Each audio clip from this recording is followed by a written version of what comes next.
The tranquility of Lakeview Estates was a carefully constructed illusion, maintained by immaculate lawns and a labyrinth of HOA bylaws.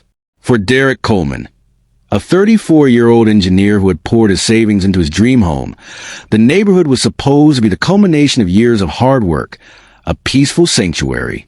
That illusion began to crumble just 3 weeks after he moved in, one missing package at a time. It started with a subscription box of specialty coffee beans. Derek chalked it up to a logistical error by the carrier. Then, a new phone charger vanished. Annoying but replaceable. The final straw was the disappearance of a limited edition graphic novel he'd been eagerly awaiting. This time, he had a silent witness. The Ring camera mounted discreetly by his front door, sitting at his kitchen island. He pulled up the footage from the previous afternoon. The timestamp showed 2:17 p.m. A figure came into frame, walking with a proprietorial air that suggested she owned the pavement. It was Karen Willis, the woman who had introduced herself as the HOA board president during his first week. She was wearing a beige sun visor and a determined expression, without a hint of hesitation. She bent down, scooped up the Amazon box containing his book, tucked it under her arm, and strode off-screen with the casual authority of someone collecting their morning paper. Derek replayed the clip 3 times, his disbelief curdling into cold anger. "Unbelievable," he muttered to the empty room. This was a mistake. It was a pattern, believing in civility and due process. Derek decided on a direct, polite approach. He walked the 3 houses down to Karen's pristine, perfectly symmetrical colonial. He rang the bell, his posture relaxed, his intention clear, to resolve a simple misunderstanding. When Karen opened the door, she offered a thin, perfunctory smile that didn't reach her eyes. "Derek, what can I do for you?" "Hey, Karen," he began, keeping his voice even. "I think there's been a bit of confusion. My security camera caught you picking up one of my packages from my porch yesterday afternoon." Karen didn't flinch. She didn't look surprised or guilty. Instead, she offered a sigh of bureaucratic burden. "Oh, that?" she said, as if reminding him of a forgotten task. "I was just making sure it wasn't left out overnight. We have a clear HOA rule, Bylaw 14C, that states packages shouldn't be left to clutter porches and create an eyesore. I was simply upholding the standards and keeping the neighborhood neat." Derek blinked, thrown by her audacity. "You took it to your house." "It's in my garage for safekeeping," she corrected him. "You opened it," Derek stated, the edge in his voice sharpening. She gave a slight, dismissive shrug. "Well, I had to check its contents. We can't have residents receiving anything inappropriate. This is a family community." Derek felt a hot flush rise up his neck. "Inappropriate?" "Karen, it was a toaster." She crossed her arms, her gaze hardening. The mask of neighborly concern slipped entirely. "Watch your tone, young man. We have community standards here that everyone agrees to abide by. If you can't or won't follow them, then perhaps Lakeview Estates isn't the right fit for you." The threat hung in the air, clear and cold. Derek stared at her, the sheer, unapologetic gall of her actions, leaving him momentarily speechless. He gave a slow, disbelieving shake of his head, turned on his heel, and walked away without another word. But as he strode back to his house, the initial shock was rapidly solidifying into a cool, determined resolve. He was an engineer.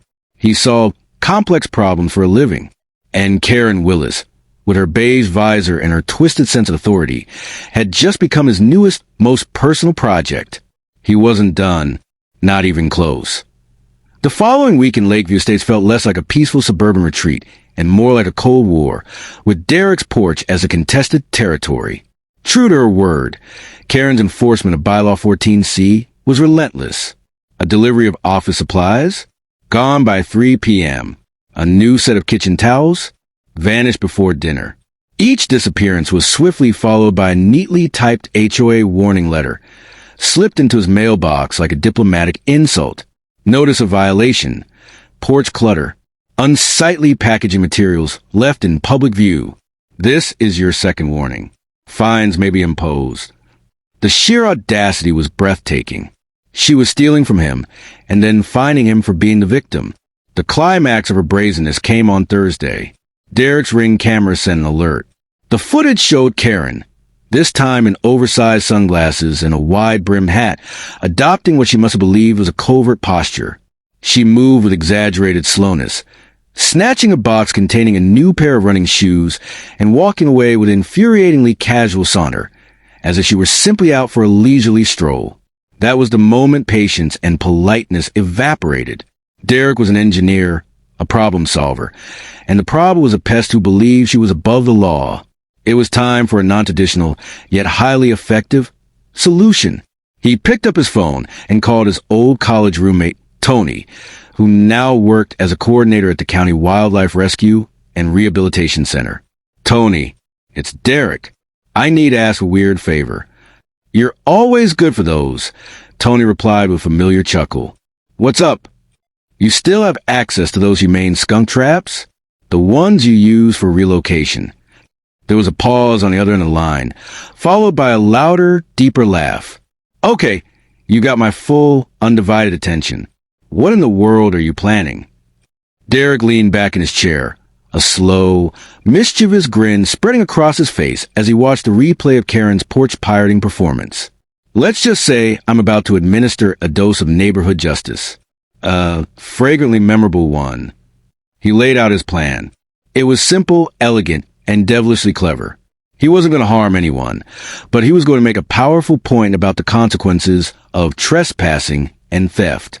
Tony, after assuring himself that the skunk in question, a regularly rescued animal named Petunia, known for a calm demeanor, would come to no harm and would be released immediately afterward, agreed to help. He appreciated poetic justice as much as the next guy. The plan was set in motion on delivery day. Derek ordered a decoy box, an empty but adequately weighted cardboard package. With Tony's expert guidance, they carefully secured a humane trap just inside the box, its trigger mechanism sensitive to being lifted. The genius of the design was that it wouldn't snap shut on a finger or cause injury. It was a containment device.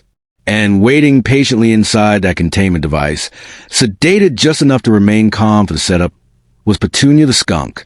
Derek placed the booby-trap package squarely in the center of his porch, in clear view of the street and, more importantly, his Ring camera. He then went inside, pulled up the live feed on his tablet, and waited. It was a test. If Karen left the property alone, nothing would happen. But if she crossed the line one more time, she would receive a stinky lesson in boundaries that she would not soon forget. The trap was set, and the ball was in her court. The stage was set with the precision of a scientific experiment. The next morning, under a clear blue sky that seemed to mock the impending chaos, Derek and Tony put their plan into motion. Derek retrieved an old, sturdy Amazon box from his recycling, while Tony arrived with a specialized, humane skunk trap, a contained box-like cage with sensitive trigger plate and plenty of ventilation. Inside, temporarily and safely sedated for the transfer, was Petunia, a skunk known to the rescue center for her generally placid nature, provided she wasn't startled or threatened. Tony made sure she was comfortable, well-fed, and that the trap was secure. With the care of a bomb disposal expert, they placed the trap inside the cardboard box, leaving the flaps loosely tucked but not sealed, ensuring a constant flow of fresh air. They positioned the decoy package squarely in the center of Derek's porch, a beacon of temptation. Then, Derek double-checked his Ring camera's angle and battery. Everything was perfect. He settled in by the window with a cup of coffee, the live feed from his porch displayed on his tablet. The waiting game began. It didn't take long. Just before noon, Karen made her appearance, a watering can in hand as her flimsy prop. She moved down the street, making a theatrical show of sprinkling water onto petunias that weren't hers. Her eyes, however, kept darting toward Derek's porch. After a final, furtive glance in both directions, she ascended the steps with practiced nonchalance, snatched the box, and turned on her heel. The weight of the trap inside must have felt satisfyingly substantial, like a valuable prize. Derek watched the live feed, his hand clamped over his mouth to stifle the laughter that threatened to erupt. She had taken the bait. He watched the timer on his screen. 2 minutes. That was all it took. The scream that tore through the tranquil air of Lakeview Estates was not one of mild surprise, but pure, unadulterated primal terror. It was a high, piercing, that shattered the afternoon calm, sending birds scattering from trees. A moment later, Karen's front door flew open and she burst out, a whirlwind of flailing limbs and disheveled hair. Her eyes were wide saucers of horror, her meticulously applied makeup now smeared. Hot on her heels, a black and white streak of fur. Petunia, now very much awake and deeply offended, shot out of her house and scurried down the driveway, disappearing under a hedge. Then came the smell. It was a mere odor. It was an atmospheric event. A pungent, eye-watering cloud of musk billowed from Karen's open front door, a scent so potent and pervasive it seemed to have a physical weight, rolling halfway down the block and clinging to the pristine siding of the neighboring homes. Karen's designer linen outfit, chosen for a day of presiding over her domain, was ruined. Her perfectly curated image was shattered, replaced by the reeking, frantic reality of a woman who had just been thoroughly skunked. Derek, his shoulders shaking with silent laughter, took a moment to compose himself before walking calmly across the street, his face a mask of feigned concern. "Everything all right, Karen?" he asked, his voice dripping with an innocence he absolutely did not feel. He subtly waved a hand in front of his nose. She whirled on him, her face a contorted mask of rage and humiliation. She pointed a trembling finger, the stench radiating from her in waves. You monster. You did this. You put that thing in there on purpose." Derek met her furious gaze, all pretense of concern vanishing. He gave a casual, unrepentant shrug. "You mean the package you stole off my porch?" he clarified, his tone cool and even. "Guess you finally got what you ordered." The community clubhouse of Lakeview Estates, usually a venue for bland discussions about mulch standards and holiday light protocols, was electric with a tense, buzzing energy that evening. The air, still faintly tinged with a distant, stubborn ghost of skunk, was thick with anticipation. Karen Willis, having changed her clothes but unable to fully erase the olfactory evidence of her ordeal, stood at the front of the room. Her posture was rigid, her face a mask of wounded indignation. "I called this emergency meeting," she began, her voice trembling with manufactured outrage, "because one of our residents, Derek Coleman, deliberately and maliciously endangered my life and my property today. He baited me with a wild animal." She painted a picture of herself as a vigilant community leader, ambushed by a dangerous and unhinged newcomer. A few of her longtime allies nodded along, their faces grim, but the room was divided. Many others sat with their arms crossed, their expressions skeptical, having heard the screaming and, more importantly, having smelled the undeniable proof of the afternoon's events. Then it was Derek's turn. He stood calmly, a small tablet in his hand. He didn't raise his voice. He didn't need to. "Thank you for the opportunity to speak," he said, his tone measured and polite.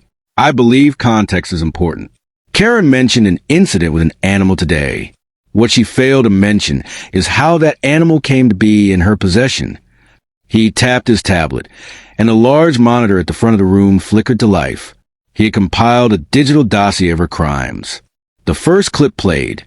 Karen in her beige visor, scooping up the coffee bean subscription box with a casual sense of entitlement. A low murmur went through the crowd. He didn't stop there.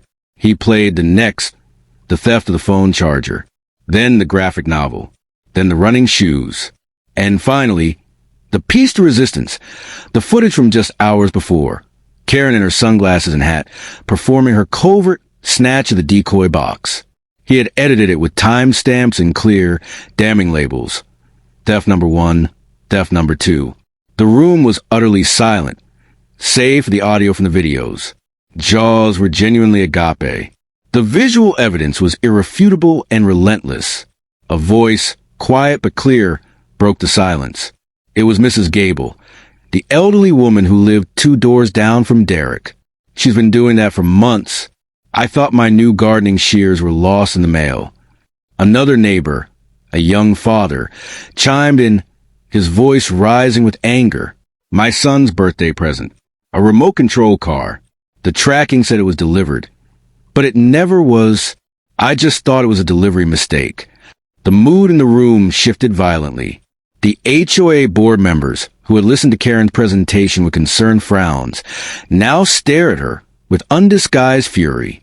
The chairman, a normally placid man named Arthur, stood up, his face flushed. "Karen," he said, his voice cold and sharp, "you have profoundly abused your position and the trust of this community. You are supposed to represent the neighborhood, to protect our interests, not systematically steal from your neighbors under the pathetic guise of enforcing standards." Karen sputtered, her eyes wide with panic. I was just enforcing the porch clutter bylaw. I was keeping the neighborhood neat. He was leaving them out. "You open them," Derek interjected, his voice finally rising. "You open a toaster. You don't get to steal private property and call it enforcement." Over. Any remaining support she had evaporated in the face of the cold, hard evidence. A motion was made, seconded immediately. The vote to remove Karen Willis as HOA president was unanimous.